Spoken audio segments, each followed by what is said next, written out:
Welcome to my YouTube channel. তোমাদের সকলকে আমার আরো একটি নতুন ভিডিওতে জানাই হার্দিক শুভেচ্ছা ও অভিনন্দন। আজকে আমি ব্যাকরণের একটা উল্লেখযোগ্য বিষয়, ধ্বনি পরিবর্তনের একটা উল্লেখযোগ্য একটা ধারা, সেটা হচ্ছে তোমার যে স্বরসঙ্গতির এই যে প্রকারভেদটা রয়েছে, সেই বিষয়টা নিয়ে অনেক ছেলে মেয়ে কিন্তু হ্যারাসমেন্ট হয়, অনেক বিভ্রান্তির শিকার হয় যে কোনটা প্রগত কোনটা পরাগত।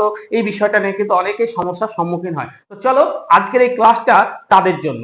যদি এই ক্লাসটা যদি তারা প্রথম থেকে শেষ পর্যন্ত মনোযোগ দিয়ে করতে পারে, আশা করি তোমাদের এই স্বরসঙ্গতি নিয়ে আর তোমাদের মনের মধ্যে কোনো ঝামেলা থাকবে না। তো আমরা আর ব্যাকরণ নিয়ে করবো না তো ভয়, এবার আমাদের জয় করার পালা চলে এসছে। তো চলো দেরি না করে আজকের ভিডিওটা শুরু করা যাক। আজকের আমাদের মেইন টপিক হচ্ছে স্বরসঙ্গতি। স্বরসঙ্গতি সর্বপ্রথম বলি, এই যে স্বরসঙ্গতি এই বিষয়টা মানেটা কি? আগে স্বরসঙ্গতির মানে, যে কোনো জিনিস করার আগে আমাদেরকে মানে জানতে হয়। এখানে স্বর মানে হচ্ছে কি? স্বরধ্বনি। আর সঙ্গতি মানে হচ্ছে সমন্বয় সাধন। সমন্বয় সাধন তার মানে এক কথায় মনে রাখতে হবে, স্বরের মিল থাকবে। এখানে শুধুমাত্র আকার একার হস্যাইকার এইগুলো শুধু মিল থাকবে, কার চিহ্নগুলো, ঠিক আছে? তো এই যে স্বরসঙ্গতি, এটা মূলত চার প্রকার। কয় প্রকার বললাম? চার প্রকার। সেই চার প্রকার কি কি? এক, প্রগত স্বরসঙ্গতি।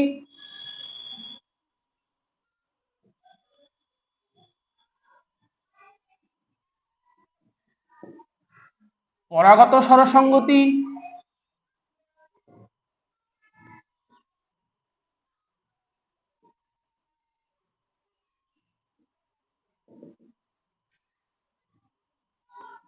মধ্যগত স্বরসঙ্গতি।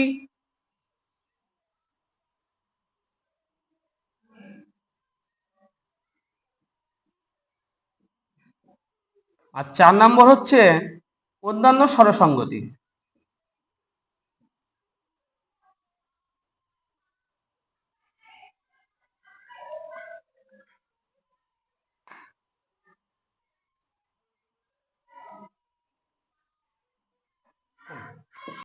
এখানে আমরা মূলত চার প্রকার স্বরসঙ্গতির নাম পেয়েছি। প্রগত স্বরসঙ্গতি মানে কি? প্রথম স্বর এক থাকবে, প্রথম স্বর এক থাকবে। আর পরাগত সঙ্গতি মানে কি? পরাগত স্বরসঙ্গতি মানে হচ্ছে পরের স্বর এক থাকবে, পরের স্বর এক থাকবে। আর মধ্যগত স্বরসঙ্গতি মানে কি? দুই পাশের স্বর এক থাকবে, দুই পাশের স্বর এক থাকবে, কিন্তু মধ্যবর্তী স্বর চেঞ্জ হবে, মধ্যবর্তী স্বর চেঞ্জ হবে মানে পরিবর্তন হবে।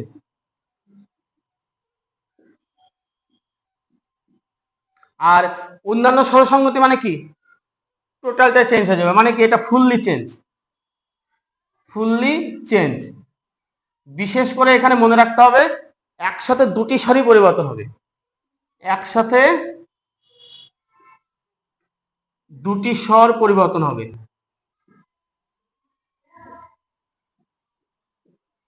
একসঙ্গে দুটি স্বর পরিবর্তন হবে। এই যে আমি কথাগুলো লিখে দিলাম, এগুলোই হচ্ছে তোমাদের জন্য ব্রহ্মাস্ত্র। এই কথাগুলো তোমরা যদি মনে রাখতে পারো, তাহলে তোমাদের আর স্বরসঙ্গতি নিয়ে কোনো ভয় লাগবে না, আমি কথা দিলাম। তো চলো আমরা একটু উদাহরণগুলো দেখার চেষ্টা করি। প্রগত স্বরসঙ্গতি এর উদাহরণগুলো কিরকম? যেমন আমি একটা লিখলাম মিথ্যা, যে মিথ্যাকে আমরা অনেকে বলি মিথ্যে। দেখো এখানে ভালো করে, এখানে ছিল হস্যই, এখানে আছে হস্যই, এখানে আছে আ, এখানে আছে এ। তো তোমরা একটু দেখে বলো তো যে এখানে কোন স্বরটা পরিবর্তন হয়েছে আর কোনটা একই আছে। দেখো হস্যই আর হস্যই একই আছে, তো প্রথম স্বরটা স্থির আছে তো। আর এখানে ছিল আ, আর এটা হয়ে গেল এ। তার মানে আমরা এখানে কি লিখেছি? যে প্রথম স্বর যদি এক থাকে, তাহলে সেটা হচ্ছে অবশ্যই প্রগত স্বরসঙ্গতির উদাহরণ। হিসাব, অনেকে বলে হিসেব। তো এই জায়গায় দেখো তো, এখানে হর্ষই আছে, এখানে আ আছে, আর এখানে কি আছে, হর্ষই আছে, আর এখানে আছে এ। তাহলে তোমরাই বলো নিজেরাই দেখে, তাহলে এখানে কোন স্বরটা স্থির আছে? একদম প্রথম স্বরটা স্থির আছে, আর এটা চেঞ্জ হয়েছে হিসাবে, আর এটা কিন্তু স্থির আছে। তাই এটাও হচ্ছে একটা প্রগত স্বরসংগতির উদাহরণ। চলো আমরা আরো একটা উদাহরণ দেখার চেষ্টা করি। হিংসা। অনেকে হিংসাকে হিংসে বলে না? তাহলে মোশাররফ তুমি বলো, এখানে কোন ধরনের ধ্বনি পরিবর্তন ঘটেছে? একদম প্রগত। কি করে বুঝলে? হ্যাঁ, এই যে স্যার প্রগতর এই হর্ষইটা, আর এখানে আকার আছে, আর এখানে আছে হর্ষই, আর এখানে আছে এ। তার মানে কি এখানে প্রথম স্বরটা এক আছে, তাই এটা হচ্ছে প্রগত স্বরসংগতির উদাহরণ। খুব সুন্দর তোমরা শিখে নিয়েছো। আর ভয় লাগছে? আমি আগেই বলেছি ব্যাকরণ নিয়ে তোমাদের মনের মধ্যে আর কোনো ভয় ভীতি থাকবে না। তো চলো এবার আমরা পরাগত স্বরসংগতি, যেমন এক্সাম্পল আমরা দিতেই পারি, যেমন লিখা। লিখাকে আমরা অনেকে বলি না লেখা, বলি তো। এই জায়গায় ভালো করে দেখো তো, এখানে প্রথম স্বর কি আছে? হর্ষই, আর এখানে দ্বিতীয় স্বর আ, আর এখানে প্রথম স্বর এ, আর এখানে দ্বিতীয় স্বর আ। তাহলে এখানে সাদিয়া তুমি বলো যে এখানে প্রথম স্বর মিল আছে না দ্বিতীয় স্বরটা মিল আছে? কোনটা মিল আছে? সুন্দর, দ্বিতীয় স্বর মিল আছে। তাহলে এখানে আ আ, এই আটা সেকেন্ড স্বরে নেই, দ্বিতীয় স্বরে। তাই এখানে যদি পরের স্বর যদি এক থাকে, তাহলে সেটা হচ্ছে পরাগত। আমরা আরো একটা উদাহরণ দেখব। কিতাব।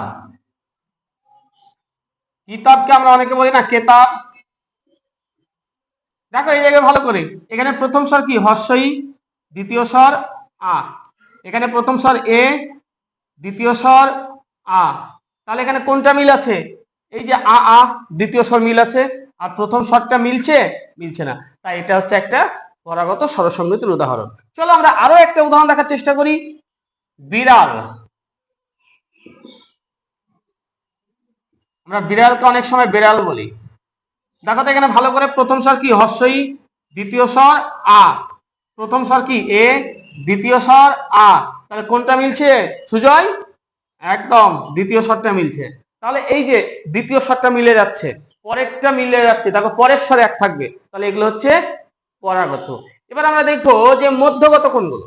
মধ্যগত আমি কি বলেছি? দুই পাশের স্বর এক থাকবে, কিন্তু মধ্যবর্তী স্বর চেঞ্জ হবে। তাহলে আমরা চলো একটা উদাহরণ দেখার চেষ্টা করি। আচ্ছা, জিলিপি খেতে কে কে ভালোবাসো? সবাই, বাহ। তো চলো এই জিলিপি,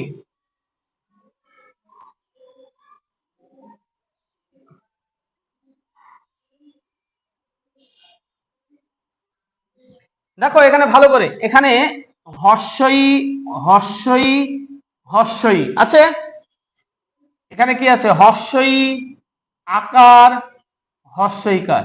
এবার তোমরা ভালো করে দেখো তো, এটা প্রথম স্বর, প্রথম স্বর মিল আছে, শেষেরটা মিল আছে, কিন্তু এখানে আছে হর্ষই, এখানে আছে আ, মিলছে? সংজ্ঞাতে সেটাই তো লিখেছি, দুই পাশের স্বর এক থাকবে, শুধু মিডিলেরটা চেঞ্জ হবে। তাহলে সেইটা হচ্ছে মধ্যগত স্বরসংগতির উদাহরণ। তোমাদের আর ভুল হবে, মধ্যগত স্বরসংগতি কোনটা? মধ্যগত মানে শুধু মিডিল হলে হবে না, কথাটা মনে রাখতে হবে, দুই পাশের স্বর এক থাকতে হবে, আর মধ্যবর্তীটা চেঞ্জ হতে হবে। চলো আমরা আরো একটা উদাহরণ দেখার চেষ্টা করি। ধরে নাও আমি লিখলাম বিলাতি। বিলাতিকে আমরা অনেক সময় বলি বিলিতি। দেখো ভালো করে, এখানে আছে হর্ষই, এখানে আছে আ, এখানে আবার হর্ষই, এখানে হর্ষই, হর্ষই, হর্ষই। দেখো তো ভালো করে, দেখতে পাচ্ছ? হর্ষই হর্ষই ঠিক আছে, হর্ষই হর্ষই ঠিক আছে, দুই পাশের স্বর এক সেম, শুধু মধ্যবর্তী এই আ আর হর্ষই, এই দুটোই পার্থক্য, এটার মতো। বোঝা গেল? তাহলে আশা করি তোমাদের এইটা নিয়ে আর কোনো সমস্যা নেই। চলো এবার আমরা দেখবো অন্যান্য স্বরসংগতি। অন্যান্য মধ্যে আমি বলেছি ফুললি চেঞ্জ, তবে মনে রাখতে হবে একসাথে দুটি স্বর পরিবর্তন হবে, দুটি স্বর পরিবর্তন হবে। যেমন এক্সাম্পল শেফালি। শেফালি থেকে অনেকে বলে শিউলি।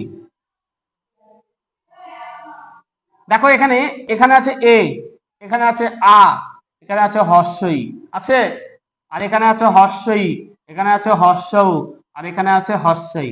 তো এখানে দেখো তো শুধু শেষের শর্টটা মিলছে, হস্যই হস্যটা মিলছে, বাদ বাকি কি মিলছে? বাদ বাকি কিন্তু আমাদের মিলছে না।